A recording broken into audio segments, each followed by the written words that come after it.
This happened when I was in 8th grade, right at the end of the school year, the very last day before summer break. The atmosphere was crazy, like a night market. Everyone was super excited but also kinda emotional. It was mixed. Friends were hugging each other, running through the school hallways, signing yearbooks with silly messages like, "Don't forget me," or "See you in high school." Cliché but sweet. Everything felt warm that day.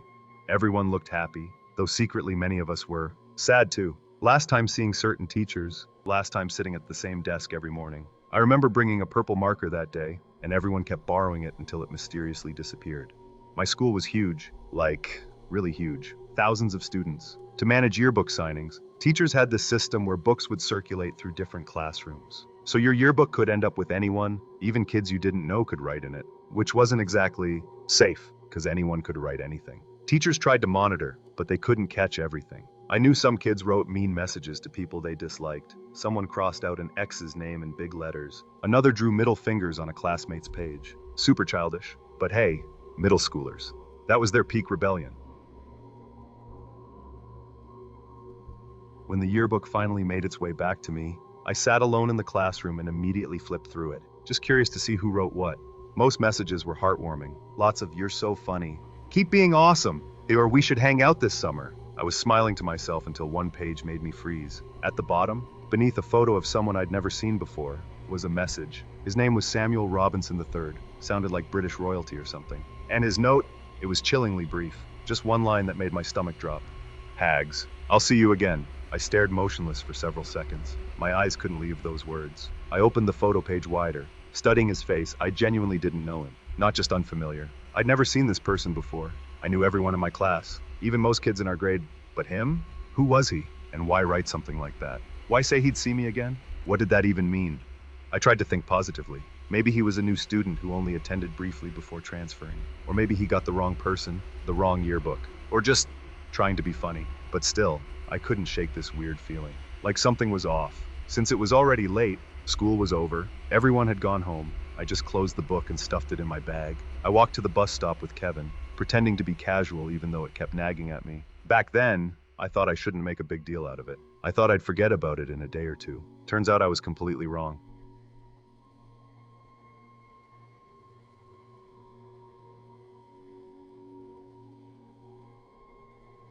That night I had a sleepover with my 3 best friends, Kevin, David, and Kieran. It was our end-of-year tradition to celebrate finishing school. We were in my basement, which was deep underground like a bunker. My parents slept on the 3rd floor, so we could do whatever without getting in trouble. We ate Doritos, drank nearly expired soda, played Call of Duty until our eyes burned, just laughing nonstop. I remember David even pretended to race ghosts on my dad's rowing machine, being completely ridiculous. This was around 2 a.m. Nobody was being serious, still riding that end-of-school high.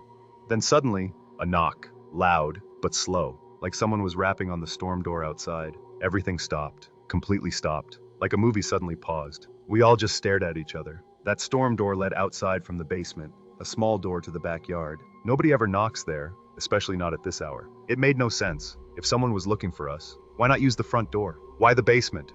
The knocking was rhythmic, like knock, knock, pause, knock again. Not frantic, but deliberate, like someone who knew exactly we were inside. Kieran, without thinking, immediately yelled, "Who's there?" And I wanted to punch him. He'd just confirmed to whoever was outside that we were indeed in the basement. My basement windows don't face outward, so chances were slim they'd know we were down there. But now, they definitely knew. Silence for several seconds. Then a voice responded. A guy's voice, high-pitched, cheerful, like one of our classmates inviting us to hang out. He said, "Come through the back door."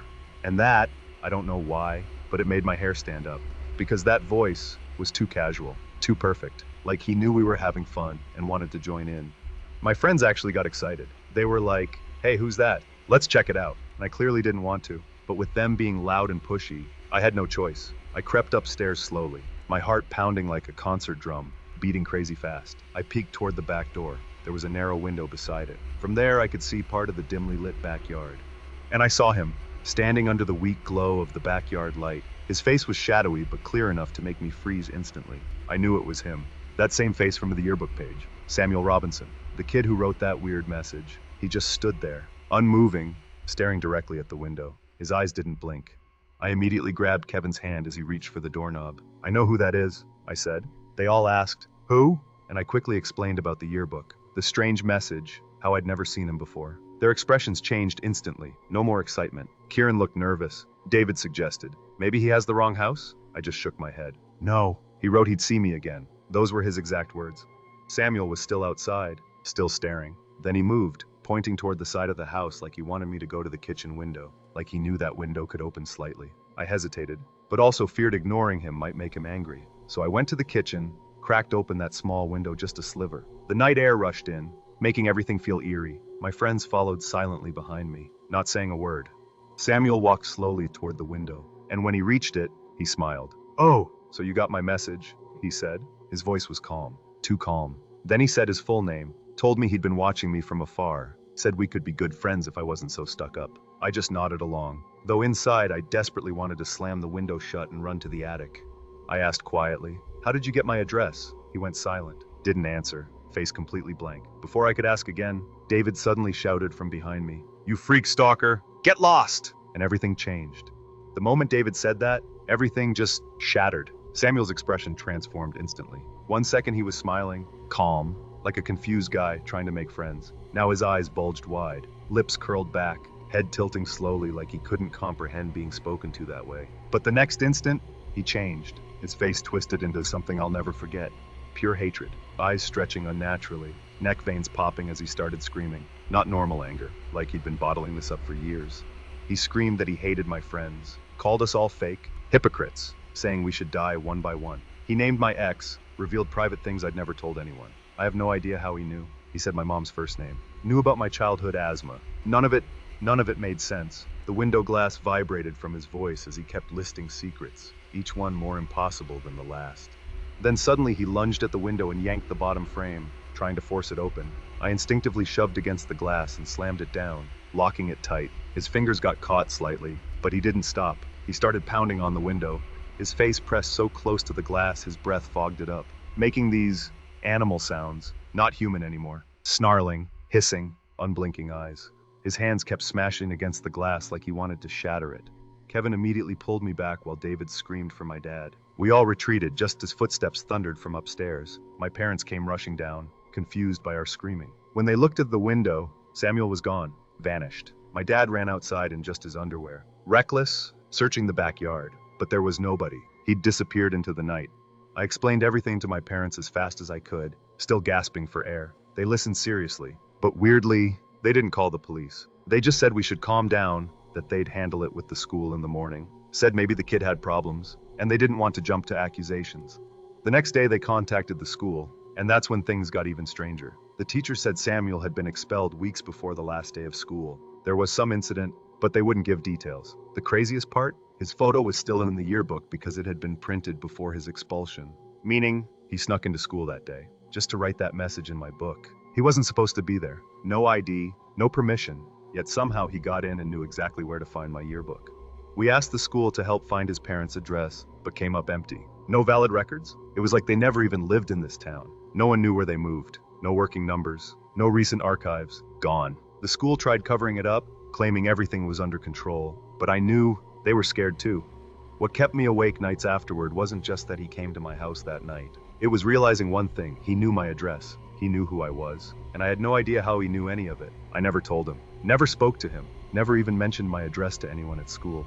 The most plausible theory is that he was a troubled kid with mental issues who somehow fixated on me, but there's no proof of anything. No one ever saw him again. And since that night, my house never felt the same. The basement, the kitchen, that small back window, they all carry this strange aura now. I still live in the same house, but sometimes I can't shake the feeling of being watched.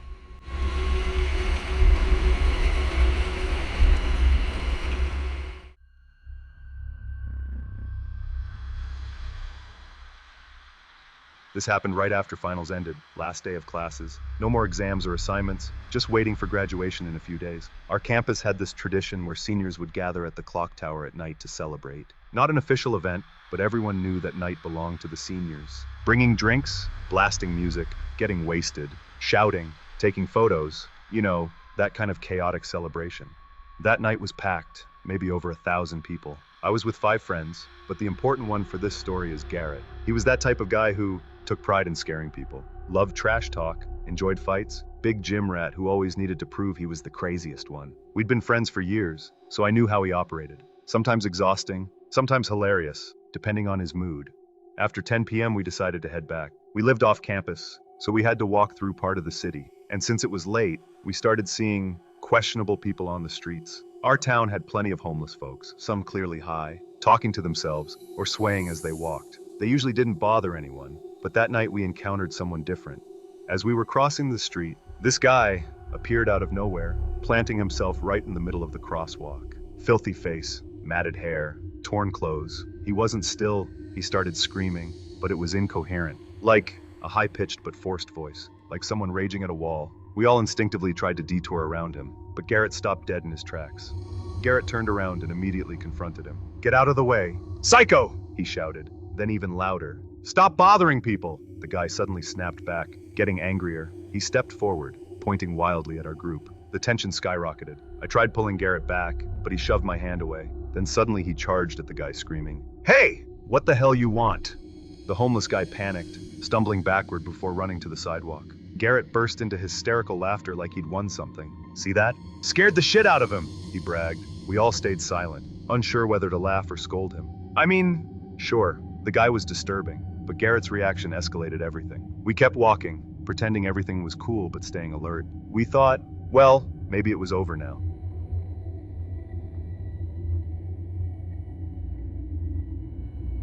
I thought it was over. Seriously. After Garrett chased him off and he ran away, we all figured that was the end of it. We kept walking, still laughing, though I still felt uneasy inside. It was nearly midnight now, empty streets, just streetlights and the occasional passing car. 2 more turns and we'd be home. But when I glanced back, I saw him again. That homeless guy, following us about 30 meters behind. At first I wasn't sure it was him, but same clothes, same walk. When our eyes met, he started again, screaming, but different this time. "You made a mistake," he shouted. Then louder, "I'll call Niche." I had no idea what that meant. Niche? A person? A gang? A threat?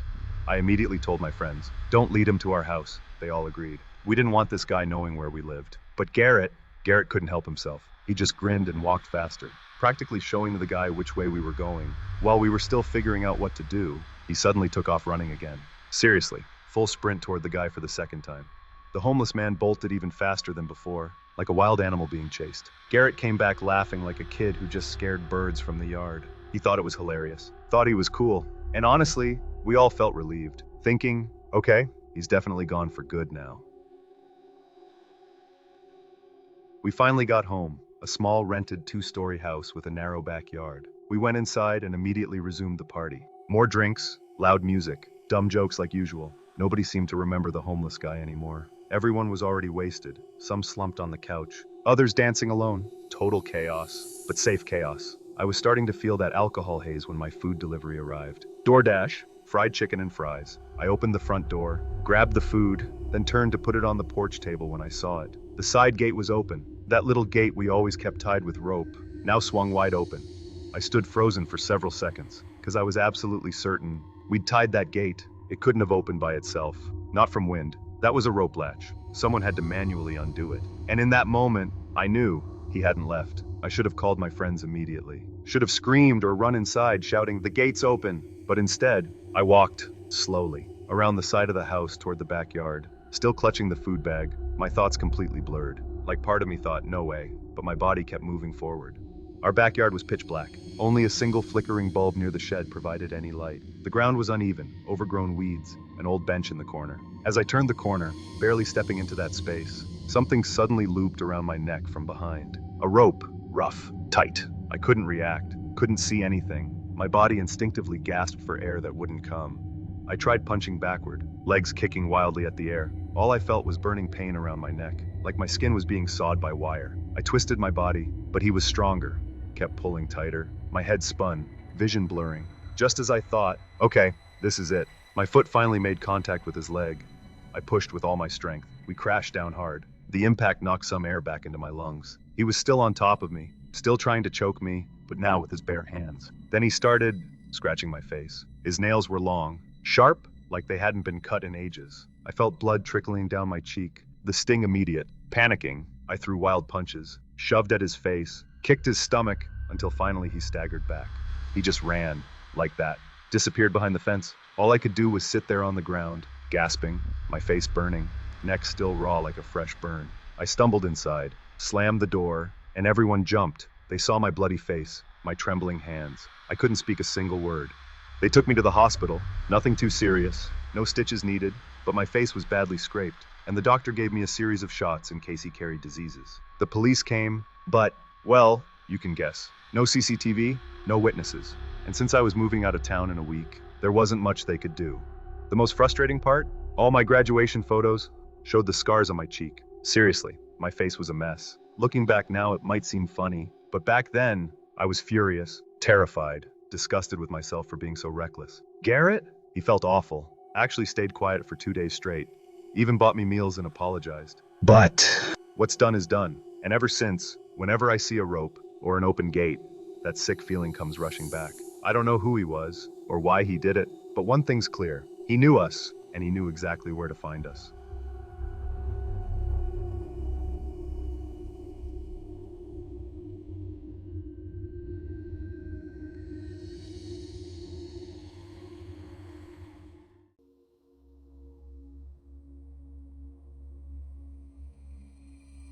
That day was chaotic, students roaming between classrooms like there were no rules. It's an end-of-year tradition at our school where kids would prank teachers by pretending to be in the wrong class. The teachers always played along, pretending to be busy while secretly allowing it. I never participated though, not because I was trying to be a goody two-shoes, but large crowds just made me uncomfortable. All my friends had left for other classrooms, leaving me alone. And weirdly, the only person I recognized there was Sven.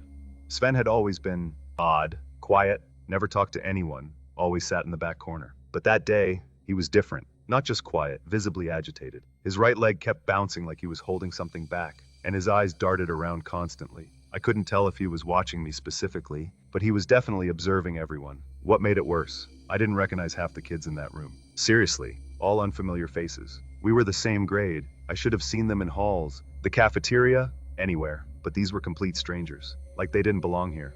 I just sat at my desk, pretending to work on the worksheet, but my mind was racing. Who were these kids? Why were they here? Why did Sven look like he was waiting for something? And why did I feel so out of place? Not exactly scared, but deeply unsettled. Like I'd wandered into a room I wasn't supposed to enter. When our teacher, Miss Bell, asked us to form groups for some end-of-year worksheet, the other kids just kept chatting and joking around. Typical, nobody actually worked. I was still pretending to read the questions when Miss Bell walked to her desk, took a phone call, then turned her back to the class while talking. Minutes later, another teacher entered. They both stepped into the hallway whispering urgently. Their body language screamed they were discussing something serious, not casual chit-chat. Their tones were tense, their expressions like they were hiding something from us. They returned without addressing the class. Instead, they quietly approached just 3 or 4 specific students, speaking so softly at their desks that I couldn't catch a word. Clearly a private conversation. Moments later, those kids stood up, grabbed their bags, and left with both teachers. Strangest part? Not a single student questioned it. No confusion. Everyone just stayed silent, like this was completely normal.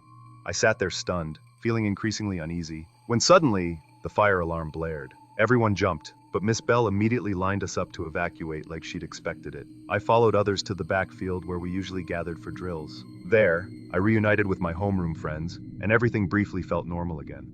But instinctively, I glanced back at this building. 2nd floor, a window near our classroom. And there, I saw movement, so fast, like someone stepping away from the glass just half a second before vanishing. Maybe a reflection? A bird's shadow? But something told me it wasn't harmless. The school should have been empty, all students and teachers evacuated. Yet that movement made my stomach churn, and for some reason, I kept it to myself.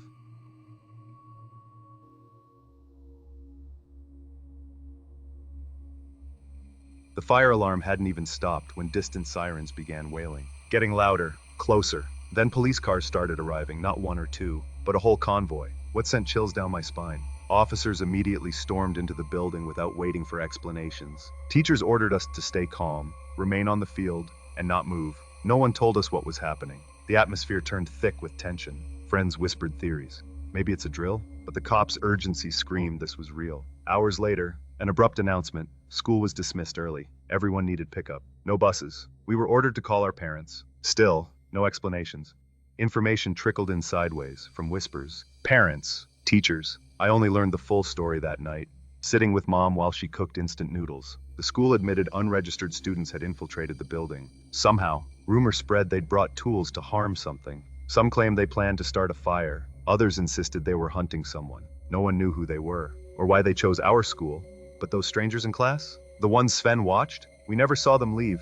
What chilled me most was Mom saying they'd entered through the side gate, the one used by maintenance or kids sneaking things in. And who opened it? Sven. She said he'd guided them from outside during recess, slipping through the iron fence held by nothing but a rope tie. It made perfect sense. I remembered clearly, every recess. Sven stood alone near that fence like he was waiting. After that day, he vanished. His name wasn't on class lists. He disappeared from group chats. Even teachers went silent when asked, like he'd been erased. Like he only existed that one day to make something happen. I'll never know their plan, or if Sven even understood what he'd done. But school felt different after that. And every time I pass that side fence, it's like he's still there, standing, waiting for his next turn.